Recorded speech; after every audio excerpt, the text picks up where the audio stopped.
special tonight. An ABC network premiere. Superman. Starring Christopher Reeve in the title role. With Marlon Brando, Glenn Ford, Gene Hackman, Valerie Perrine, and Margot Kidder as Lois Lane. Easy, miss. I've got you. You've got me? Who's got you? The Man of Steel, the world's first superhero. Tonight's special presentation of Superman is brought to you by Atari, a family of electronic products that challenge you, teach you, touch your life. Discover Atari and discover how far you can go.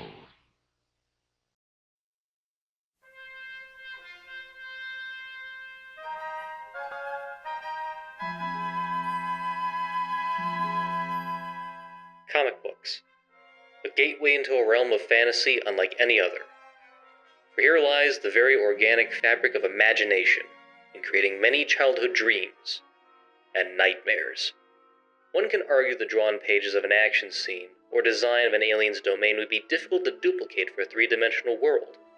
That would have been the case if it wasn't for one superhero that would dare change the course of it all and prove it could be possible. After all those years of flying with the help of ink and paint, an iconic hero would escape those boundaries in a way never before attempted for the silver screen.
The 1970s brought forth the birth of the blockbuster, thanks to movies like Jaws and Star Wars.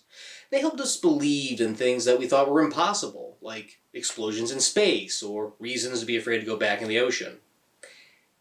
Yet in this new era of filmmaking and cinema, there was one movie that came out 1 year after George Lucas and Steven Spielberg's science fiction odysseys that would forever cement the blockbuster. At this point, people were ready to believe in anything. And this feature would have them believe that at long last, a man could fly. In order to understand why this movie was important, one needs to know what was going on with Superman at the time. The 1940s and the 1950s were a golden era for the Man of Steel, ranging from the Max Fleischer cartoons to the popular TV show helmed by George Reeve.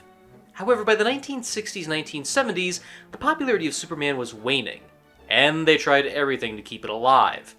There were Saturday morning cartoons, spin-offs that focused on Lois Lane, and a Broadway musical. Come on, pal, let's go, bam. I need a little exercise. Take that, pal, and that's all. Let's see what you can do. I haven't felt this good since Krypton knows when. Don't you do that again. Yeah, there's a reason why that stopped playing after 129 performances. Even then, at this point, Superman was seen as kind of a pastime thing, or in some cases, an easy target for satire. It's a bird! It's a plane! It's... Super Grover. Okay, some of them were ingenious, but that's besides the point. Basically, nobody was taking superheroes seriously at this point, and someone or something had to find a way to regain new audience interest in Superman, and remind us why we loved him so much. And there was only one other way. And that was a trip to the big screen. Granted, there were past adventures in the movie's serial department and 1951's Superman and the Mole Men, but here was a perfect opportunity to do a more faithful adaptation. After work on the popular Three Musketeer features, which was one whole film split into two, producer Iliad Salkin felt the same method could be done again and wanted to do that with Superman. After a long battle with DC Comics for film rights, and his father Alexander raising funds for production, they were able to get Godfather writer Mario Puzo on board, and give the guy credit, he did do heavy research on the comics, viewing his version as sort of a Greek tragedy. After working on 2 drafts, Puzo decided to take a pass, and writing duties were passed over to David and Leslie Newman. But the Salkins felt what material Puzo left behind was enough to make 2 movies out of. Despite having a hard time searching a big name to play Superman, Iliad felt it was a better idea to get big-name celebrities for other characters in order to get studio interest. Once Marlon Brando and Gene Hackman were hired on, Warner Brothers heard of Salkin's Superman project and bought it. The original plan was to film the movie in Rome, but due to legal issues, with Brando doing some pretty nasty stuff in Last Tango in Paris, the Salkins moved production to London. Things once again hit a halt when the original director Guy Hamilton dropped out because he was considered a tax exile in the UK. Probably for the best, seeing his original vision looked like what would happen if Willy Wonka vomited on the sets of Zardoz. All seemed lost until the Salkins caught a screening of The Omen. Fresh off the film's success, Richard Donner was hired on, and the rest was history. We'll talk more about the production stories as we go along, because there's a lot to analyze here. One thing to keep in mind is that when it came to all the hype about this movie, both good and bad, not too much was revealed. There was very little that exposed a lot in terms of marketing, and no one really had a good idea of what to expect. Unless they sat down in that theater for the very first time in December of 1978. And expectations were easily blown away. The movie begins with an old-fashioned curtain opening and one presenting the first issue of Action Comics where Superman appeared. I like this. To current viewers, it may feel off-putting, but again, it was a great way to complement what audiences were in for. This was the Superman they knew from the comic book and old-fashioned 1940 movie serials. In the times of fear and confusion, the job of informing the public was the responsibility of the Daily Planet. It played with one's expectations that this is going to be something familiar and something different.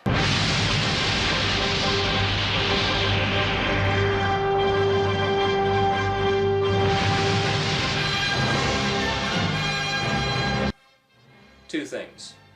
First off, I freaking love the opening credits here.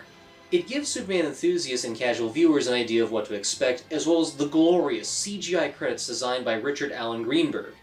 Prior to that, Greenberg made a teaser that included names of the cast flying the air, which was so well received, the filmmakers decided to have him do the same thing here. And the cherry on the whole thing is the opening theme, and of course the remainder of the score, composed by John Williams. Just listen, it literally sings Superman.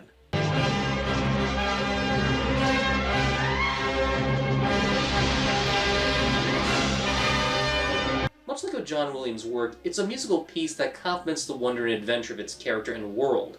There's a sense of danger, yet there's a grace and amazement to it.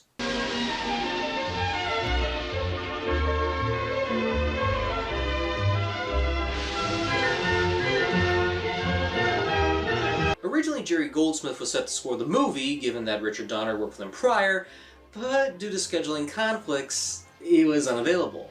So, hot off of Star Wars and Close Encounters of the Third Kind, they got Williams in, and they couldn't have gotten a better pick. In fact, even though Williams did not score the other sequels, he was glad to hear that his grand theme would be reused for those other movies. Even if they did suck. The structure of Superman the movie is best described as a 3-act play with different styles based on writing and visual environments. Credit goes to writer Tom Maskowitz, who had the challenging task to not only rewrite things from scratch, but to have the dialogue and look of the movie be distinctive for each world. And honestly, I think he succeeded. You have the planet Krypton, which is a mix of what happens if you watched a Shakespeare play through a crystal, the Smallville and Young Clark scenes portrayed as a 1950s teen drama, and the material in Metropolis coming more in tune with that of a comic book with some modern-sounding dialogue. Some may argue the different tones and styles clash, but I think it flows fine. We start with the planet Krypton, and I'm sorry, I must gush over John Barry's production work here. I know in the comics the alien world was meant to be this futuristic utopia, but this is something I'm okay with. The idea of an entire world modeled after a crystal perfectly foreshadows the fragile nature of the place and what's to come. And on a side note, how were they able to get the glowing effect on their costumes?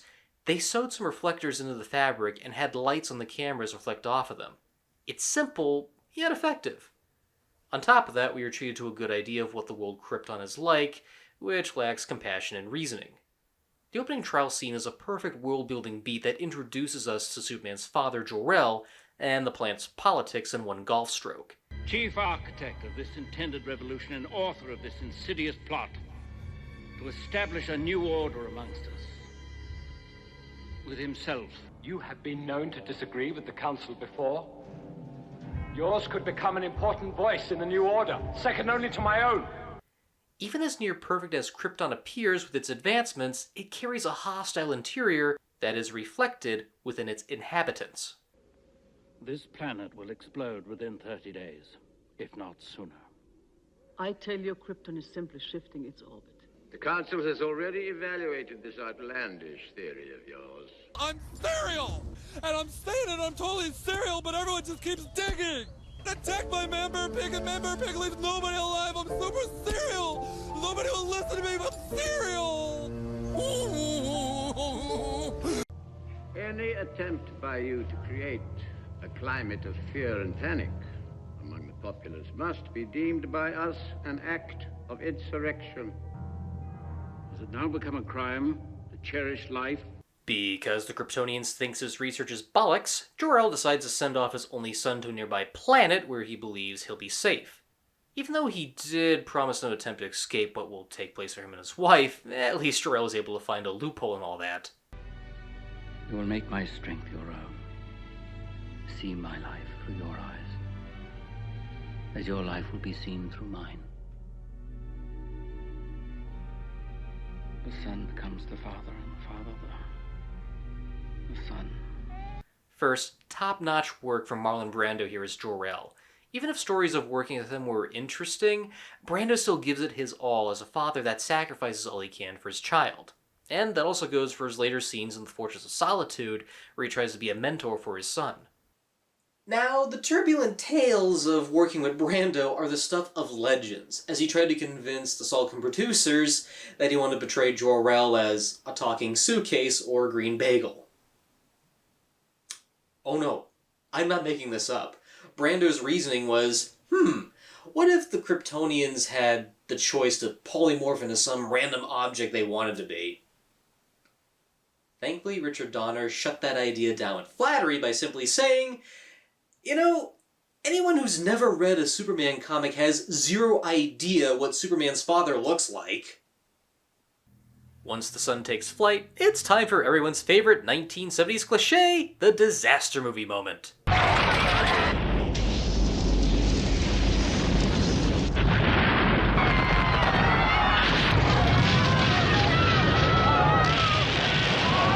It feels like we're having an earthquake in the studio right now. I wonder if the audience can react. After the planet goes boom, the story switches focus on Jor-El's son, Kal-El, who spends light years on his way to Earth listening to audio of Brando on phonics. Early Chinese writings point out the complex relationship with man. Embedded in the crystals before you is the total accumulation of all literature and scientific fact from dozens of other worlds, spanning the 28 known galaxies. Chief among these powers will be your sight, your strength, your hearing, your ability to propel yourself at almost limitless speed. Well, now, it's either that or playing this on a loop for thousands and thousands of light years on the way to Earth.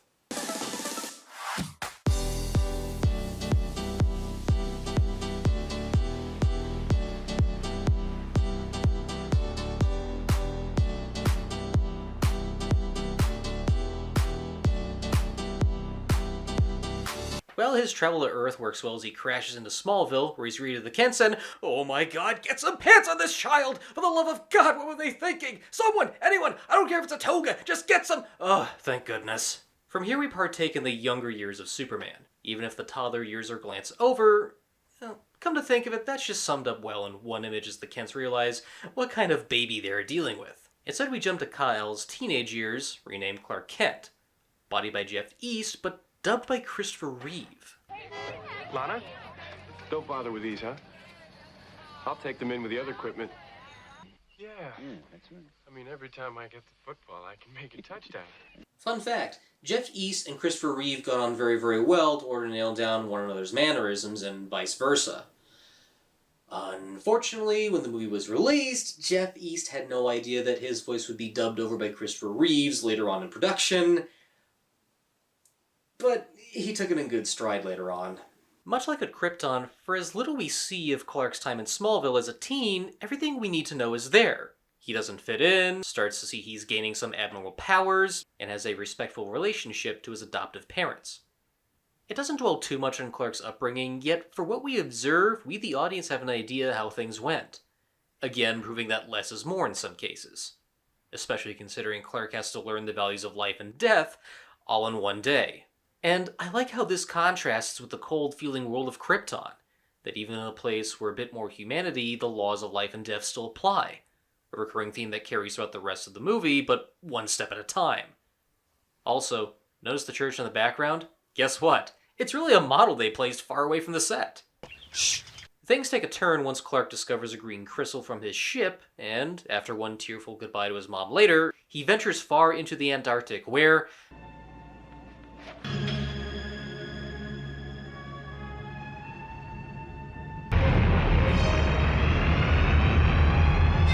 I'm sorry, again, I must gush. With today's technology and how we can make digital sets, just look at this! The depiction of how the Fortress of Solitude builds itself, and also the way it looks too, was just a mixture of miniatures and sound stages. In fact, many of these scenes were filmed at Pinewood Studios over in England, the same that home the James Bond franchise. When something is physically there, it will feel real.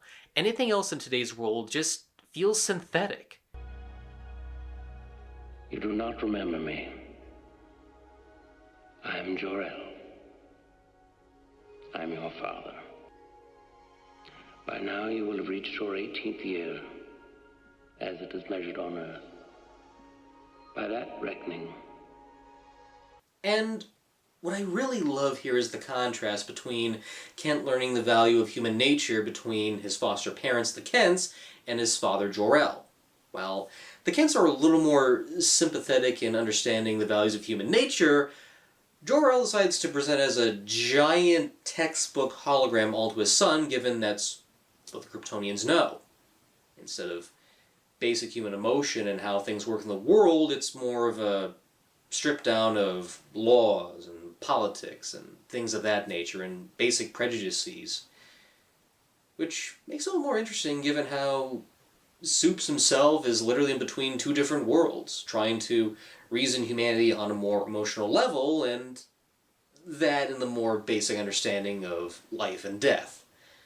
Something which is heavily emphasized much later on, but we'll get to that when we get to that. But hey, one big time jump later, and we get this cool reveal.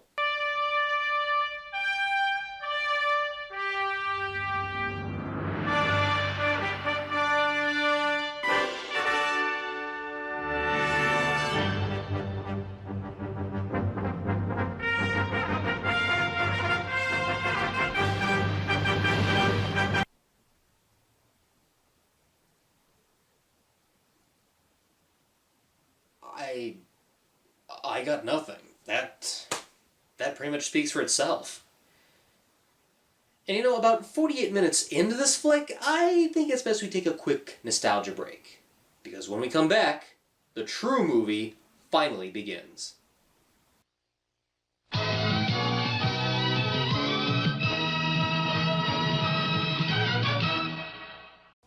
Attention Superman fans, Superman glasses are coming to Taco Bell. That's right! Taco Bell is offering Superman glasses! with exciting scenes from the movie. There's 6 of them. Every time you buy a medium-sized Pepsi-Cola, you can buy a Superman glass. But supplies are limited, so hurry down to your Taco Bell and start your own collection of Superman glasses! Superman glasses, now only at Taco Bell. I wonder how Charlie's gonna undo it this year. It's the same thing, only different. It's a fresher kind of style. A more natural way of doing things that naturally brings a smile. To undo it is to do it big, because the Uncola taste handles it all. Well done. And undone. Yeah, the only way to do it is undo it. 7-Up. Hit me, Atari. Sorry, Miss Channing. The Atari video computer system is 20 cartridges with 1,300 game variations you play on your own TV set. You gonna slam dunk me, Atari?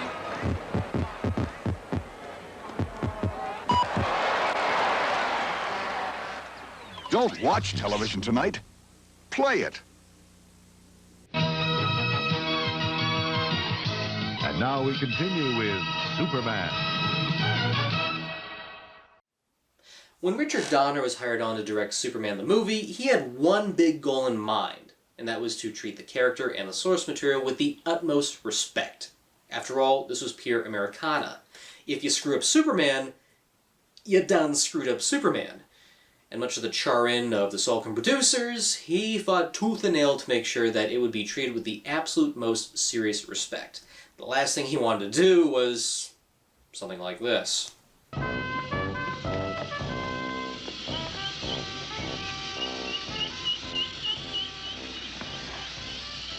Some days you just can't get rid of a bomb. Some warning signs kicked in early on when he got the script, which was over 500 pages long. It also didn't help that it was rewritten by the Newmans, which had some really campy stuff interjected, like Superman bumping into Kojak, and a strange running gag where the villain eats Kleenex. Donner called in Tom Mankiewicz for an extensive rewrite, and that was very much closer to what we get in the final edit. The Salkins were not too happy with all this going on, as they wanted the entire script to be filmed, as dictated, yet Donner replied, 110 pages is enough. We would be filming this thing for 5 years. Unfortunately, due to some issues with the Writers Guild, Mankiewicz could only be billed as creative consultant, as his involvement came in after the writings. But with all that going on, there was only one major concern that everybody had in mind. And that was, who was going to play Superman? Donner felt that having an A-list actor like Robert Redford or Burt Reynolds wouldn't work because the audience would be more focused on the actor during the flying scenes and less on believing they were seeing Superman fly. Instead, they decided to hire an unknown, even if the search would prove to be exhaustive. They tried everyone, even right down to a dentist that Ilya's wife knew. It's too late. The rocket is already on its way, and even you can't fly fast enough to stop it. I won't have to fly anywhere, not after you tell me where the controls are. A casting director recommended Christopher Reeve, one screen test later, and the choice couldn't be more perfect. Reeve not only carries the power and nobility of Superman, but also the vulnerability of Clark Kent. Just one look, and you immediately think how well he resembles the comic book counterpart. As Clark in Soup, he carries a good heart and knows how to switch between both identities. Under Clark, he's bumbling and awkward while trying to maintain nobility. Lois? Huh? You haven't been, Oh, no. Well, I certainly hope not. As Superman, he's the pure opposite. Hell, even in the flying scenes, you can just see him enjoy his time in the air, and it never feels phoned in.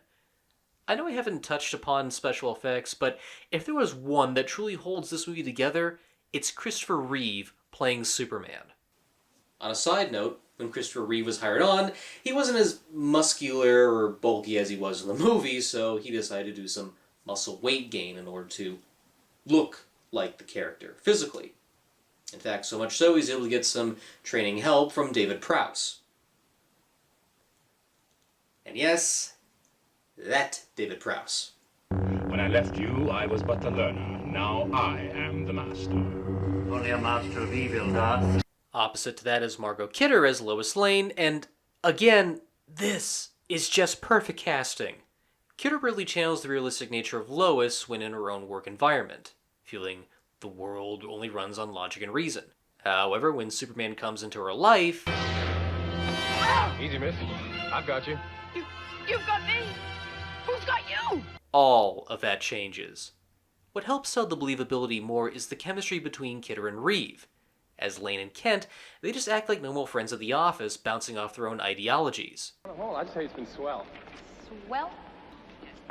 There are very few people left in the world who feel comfortable saying that word. As Lane and Superman, it feels like they're two kids falling in love for the first time. It comes off feeling sweet and genuine. Are you married? No, I'm not. Do you have a girlfriend? No, I don't, but, if I did, Miss Lane, you'd be the first to know about it. I'm here to fight for truth and justice in the American way. You're going to end up fighting every elected official in this country. Sure you don't really mean that, Lois? I don't believe this. And you just feel that in how they say these lines and act with each other. I mean, if this was being played by two different people, it probably would have sounded childish when you think about it. It's time we stop talking about me. A woman like you. Why haven't you ever married? Well, I think that's a question all too easy to answer. The truth of the matter is, nobody ever asked me. What's your background? Where do you hail from? Well, pretty far away. Another galaxy, as a matter of fact. I come from a planet called Krypton. Huh? Krypton. That was the name of my planet. It's also what it was made out of. What do you mean, was? It exploded. This was my street. And before we move on, quick nod to Jackie Cooper as Perry White and Mark McClure as Jimmy Olsen. They also work because the actors just fit into these roles so easily. McClure easily channels the upbeat nature of Jimmy, while Cooper really sets into the tough but fair-minded nature of the character. However, something that was never easy was trying to get Superman to fly. The tagline of the poster did promise it, and thankfully, it did. Yet the road getting there involved inventing new special effects and laborious tests that took up 1 year and $6 million, most of which involved tests that included, not limited to, people on wires, cell animation, remote control action figures, Save your woman! Save your career! and, I so wish I was kidding on this one, firing a Superman doll out of a cannon. This isn't the best idea ever. Yes, it is. Now, none of these did go to waste as it provided an idea of what they were looking for. Keep in mind, a lot of this was new at the time. They were inventing these ideas while production was going on. New methods were invented while traditional ones were being used. In addition, visual effects supervisor Zoran Perizic invented a new camera technique, dubbed the Zoptic effect, which made it appear the characters were flying by using two specific zoom lenses on the camera and the projector behind. All these methods used really sold the effect really well. Okay, maybe there was a shot or two that doesn't hold up, but for the most part, it's not the special effect that sells it, but the actors. Most of the time you had Christopher Reeve in a flying harness while on wires, but what made the flying convincing was Reeve himself. He's not laying flat on a board or being poorly keyed in, he's actually moving himself and showing there's no limits. After all, they wanted to see a man fly! And nothing to the extent of... Now, first thing he does is poop on my car. Oh, we gave him the Captain Dork costume by mistake. Pooh, a man, he flies like a moron. Dun, dun, dun. He has the power to rear project major cities. My thoughts? Exactly. While Superman and Lois really carry this movie, there is one major element that I personally find myself coming back to more. And don't get me wrong, I enjoy the stuff with Reeve and Kidder. But... Charismatic. Fiendishly gifted. Try twisted. Gene frickin' Hackman as Lex Luthor. Oh, I love this performance so much. I really do. It is the one big thing I always come back to when it comes to Superman the movie. In fact, out of all the Lex Luthors we have gotten in our time, this is who I immediately think of when I hear the name Lex Luthor. It's just... magnifico. This is the perfect example of how you do your villain when he holds no superpowers. Lex is depicted as the kind of intelligent person that is always one step ahead. He doesn't use his intellect for good, but for pure profit and gain while soaking in it. And Hackman's performance is just perfect. He can be hilarious and intimidating at the same time. All right, Luthor, where's the gas pellet? Somewhere. In the back of my mind, actually. This is a little idea I was toying with. And considering Gene Hackman's only other role at the time of broad comedy was his cameo in Young Frankenstein, A toast. A toast to, yes, long friendship. this was a nice opportunity to see Hackman really go over the top, but still keep a sense of menace. The only tiny nitpick is how he gets paired with two goons to balance off his cruel personality. The sultry Eve Tessmacher, played by Valerie Perrine, and the bumbling Otis, played by Ned Beatty. They're entertaining in their own right, but they nearly detract from the intense nature of Lex Luthor. What does save it for me is the comedic chemistry, and I do enjoy how all three of them bounce off each other. M. You want M, Mr. Luthor? Come right up. So, there you go, M. M as in moron, Otis? No, it's N. Oh! N. Why am I not reading it? Because I haven't given it to you yet? Right. Do you think it's a genuine article? If he is, he's not from this world.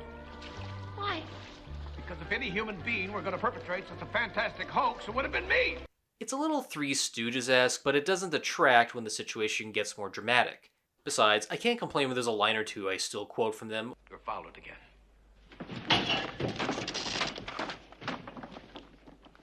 In spite of those cat-like reflexes. Or at least take away a couple of moments that I still get a good laugh out of to this day. Otisburg?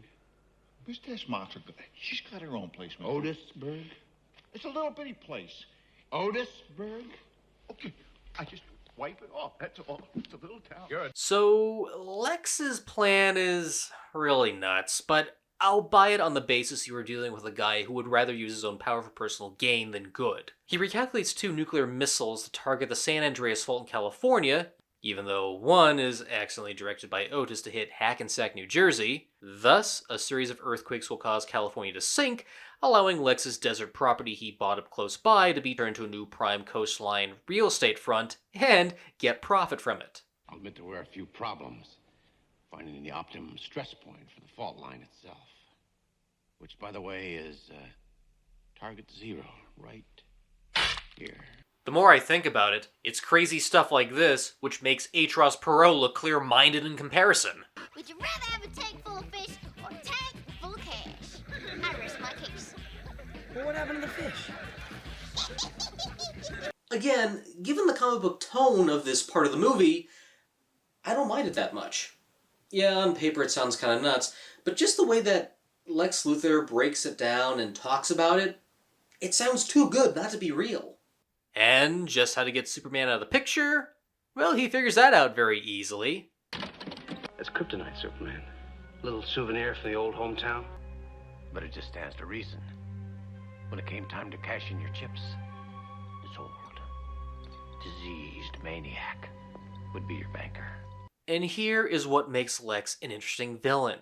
Earlier, Superman is interviewed by Lois Lane to get an idea of who he is, even right down to his weaknesses. With that in the open, Lex uses this information against his nemesis, and to great effect. This again shows how effective Lex Luthor can be as a villain, who uses his resources and knowledge to be his greatest weapon, and that is a scarier thought by itself. Mind over muscle? Of course, all would go well if one of Lex's lackeys didn't have a heart. Lex, my mother lives in Hackensack. If I help you, do you promise to save my mother first? Come to think of it, Charles Lee Ray does reside in Hackensack, New Jersey, so I see no loss there. But Then again, 1 hour away from Hackensack, New Jersey is Leonardo, New Jersey. And if that goes, we won't have Kevin Smith's View Askew universe! Go, Superman, go! So, if anything, here's a good spot to discuss the tensions between Richard Donner and the Salkinds, given how it plays into the ending of the movie. Richard Donner and the Salkinds, along with producer Pierre Spengler, were at heated ends over the shooting schedule and escalating budget. Things went up to $50 million due to the special effects, and of course the promise of having 2 movies filmed back-to-back, which, at this point, was considered the highest at the time. Things got worse when the movie missed its summer 1978 release. Donner replied that he was never given any limits, leading things to escalate as they did. It got so bad that Richard Lester was hired on to cool tensions down and make sure the movie was finished, as Lester communicated between both the director and the producers. The original plan was to film 2 Superman movies back-to-back, but it got to a point where more work was needed on the first movie that its sequel had to be put on hold, despite having 75% of it filmed. The first movie was going to end on a cliffhanger where Superman tosses one of the missiles into space, and its explosion causes the evil Kryptonians, who are trapped in the Phantom Zone, to be released. This would lead into Superman 2, where they would take over the world, Lois Lane would die, and Superman would turn the world back to reverse time and save her life. Well, the first movie didn't have that much of a conclusive ending, and so they figured that if it was going to all go off on a cliffhanger, and if this one flopped, there would be no guarantee for Superman 2. So they had no choice but to move the original conclusion for Superman 2 and bump that all the way up to Superman 1. And for me, it works up to a certain point. It's a solid climax as Superman stops one missile but fails to catch the other. He goes above and beyond to restore the San Andreas Fault and prevent flooding onto the set of a Thunderbirds episode. But in doing that, it prevents him from saving Lois, who dies from getting buried alive in her own car. It's a ballsy ending, and it does play into the thematic element of the movie. Throughout the entire feature, certain characters are told one can't save everyone because it's the way of the world. And in those moments when nature takes its course, nothing can be done. It's a way of life. You have the choice to save one person or all, and Superman himself is challenged by that aspect. He's one person with superpowers, and he can only do so much. And yeah, he does defy his promise to Jor-El to not mess with human history, but he only does so because he thinks it's the right way, and not his father. Jor-El had his chance to defy his people for good, but failed knowing there was no other way out. His self-sacrifice taught his son there are ways to go against the status quo, even if small or big. That it is your decision to decide what you believe is right and wrong, and not up to anyone else to your choice over what is pure morale.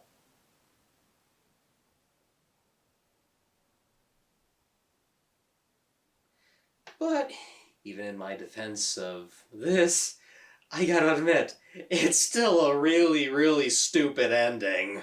Sure, it makes sense from a storytelling point, but logically speaking, turning the world back wouldn't help anything. Now, everyone has picked this thing apart, so I won't dwell on it too much. By forcing the world to turn back, it would not alter time. It would just cause more damage to the Earth's rotation. Even if the time travel thing did work, you would still have to deal with the idea there's more than one Superman. Also, what would that mean for the first missile? Would he still be able to catch that, or is New Jersey screwed? Yeah, I get the reason why they decided to choose this ending, but even then, it's just way too complicated and absurd for me to believe.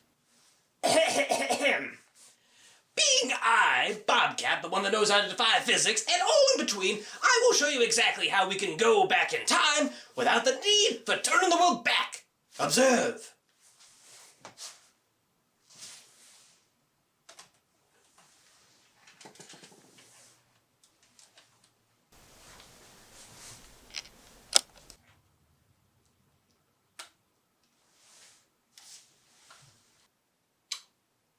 Your main way to turn back time is the end of daylight savings time. 5, 4, 3, 2. Oh, hey there, me from the future. I guess the experiment of traveling back in time without turning the planet all into sorts actually was a success. In celebration of that, I got a nifty box of Special K cereal. I was wondering if you wanted to binge season 2 of that new Fraggle Rock series with me. I'm game if you are. Yay! Huh. On the other hand, maybe turning the world back to alter time is not as cracked up as it sounds.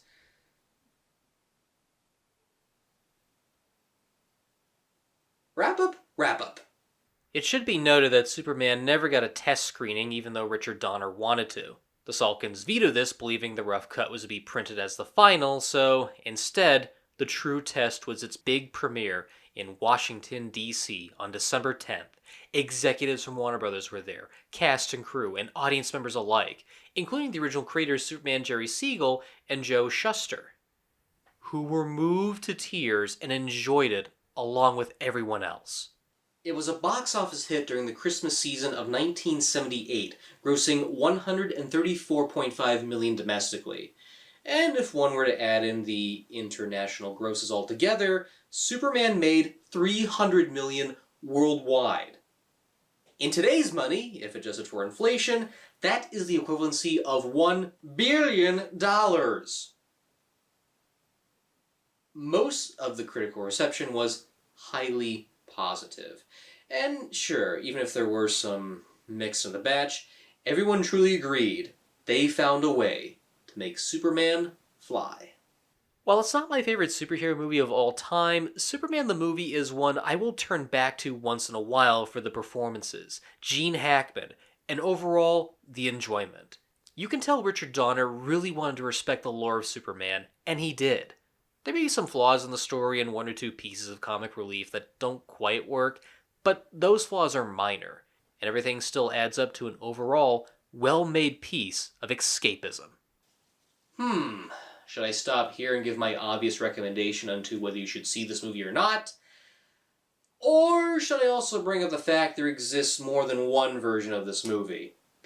True, Richard Donner had final say over what could be seen in theaters, but the Salkins had final say over how Superman the movie could be seen outside of its theatrical venue. In a deal with ABC Networks, they prepared a 3-hour cut of the movie that aired as a 2-night event. This was not the first time as movies like The Towering Inferno, Earthquake, and Dino De Laurentiis' King Kong remake had extended television cuts as well. The idea was that the more footage that got added back into the movie would add more revenue value per minute. This version, dubbed the Salkin International Television Cut, was played up until 1985 when the TV rights to Superman the movie reverted back to Warner Brothers. From there, networks had the option to screen the theatrical cut or the huge mega uber finanza 3-hour version. At the time, this particular cut never got a home video release, outside of bootlegs and tape trading, until 2017 when Warner Archive released on Blu-ray. In 2000, Richard Donner and editor Michael Thau worked on a new edit of the movie that not only cleaned it up, but also added 8 minutes from the TV cut back in. At the time, reissuing movies was still a big deal with The Wizard of Oz or the infamous special editions of Star Wars. There was an idea to release this into theaters, but sadly it just made its way into home video in 2001 instead. This was the version of Superman I first saw, and admittingly, it's worth checking out. The additions don't distract from the enjoyment and do enrich the experience. You get to see more of Krypton, and there's a heavier emphasis on Jor-El's situation. A cute cameo by Kirk Allen and Noel Nell as Lois's parents, who respectively played Superman and Lois Lane in the first 1948 serial on The Man of Steel. Oh, Lois Lane, you have a writer's gift for invention. I'll say that for you. Lois, please read your book. A scene that should have been kept in where Jor-El talks to his son after his first evening of good deeds and warns him to keep his real identity a secret. But my favorite edition of the batch is when Superman breaks into Lex Luthor's lair and Lex tries to fire bullets, set him on fire, and freeze him. I know it's kind of redundant when one already points out what Superman is impervious to, but I kind of like the idea of a villain toying around with the hero to see if he can't be killed by such things. The only issue of this entire cut is that the audio got remixed, so a lot of the original sound effects are tweaked or beefed up to match today's quality. Never in my life have I considered how different a movie can sound up until now. Don't you just love when your favorite movie's audio gets remixed and it messes with the flow of how you remember it?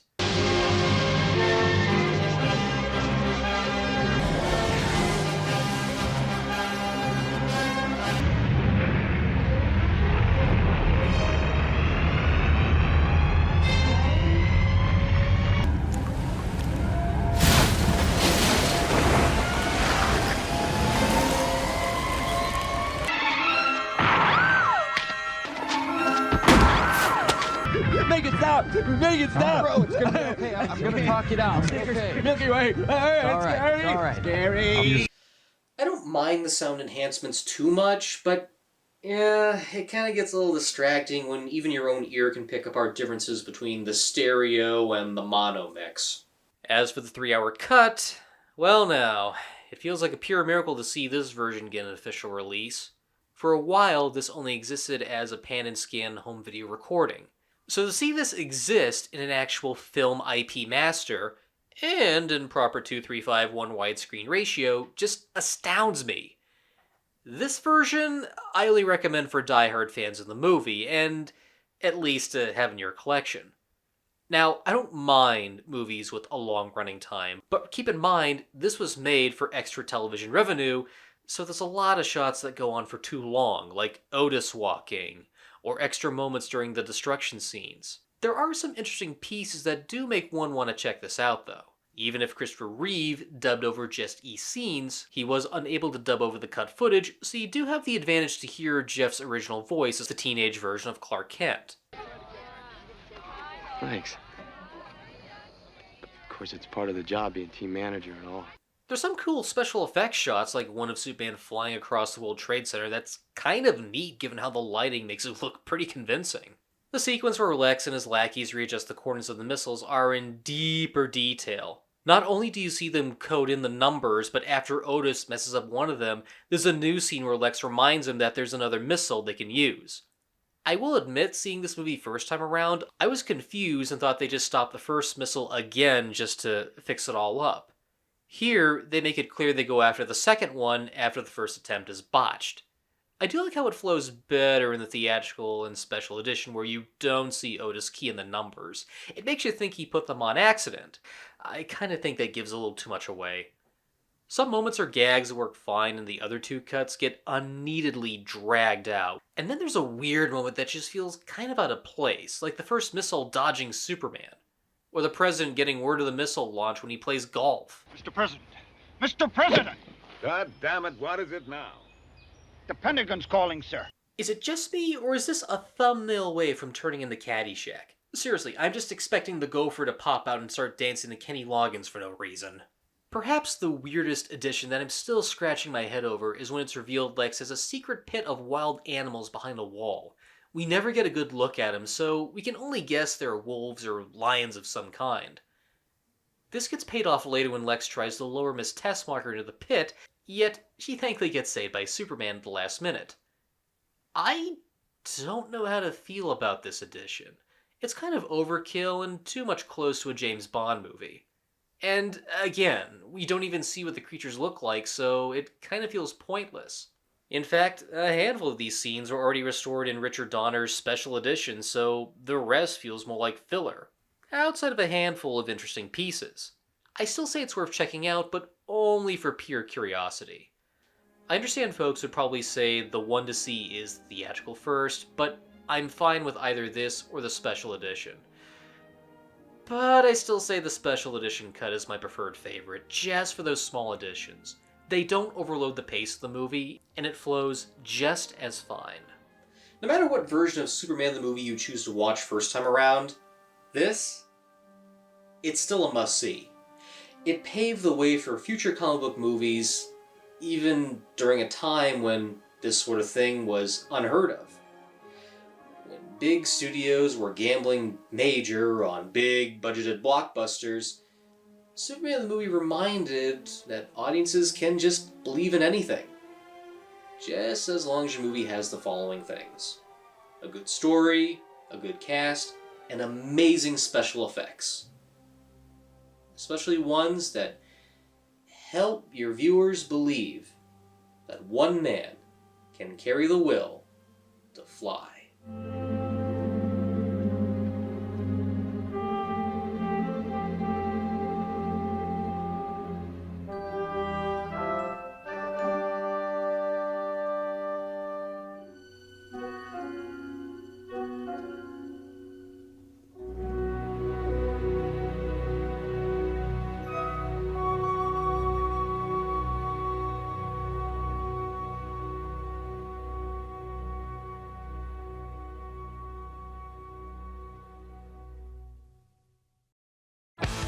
On April 11th, 3 small-town girls You're a great crowd. Okay, girls, we need the lane now. are going big time. You want to sign us? Yes! I'm a girl from Riverdale. I'm not a rock star. You gotta believe in yourself. Rachel Lee Cook, Tara Reid, Rosario Dawson, No matter what happens, we will always be friends first. Josie and the Pussycats. Rated PG-13 at theaters Wednesday, April 11th.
Cut.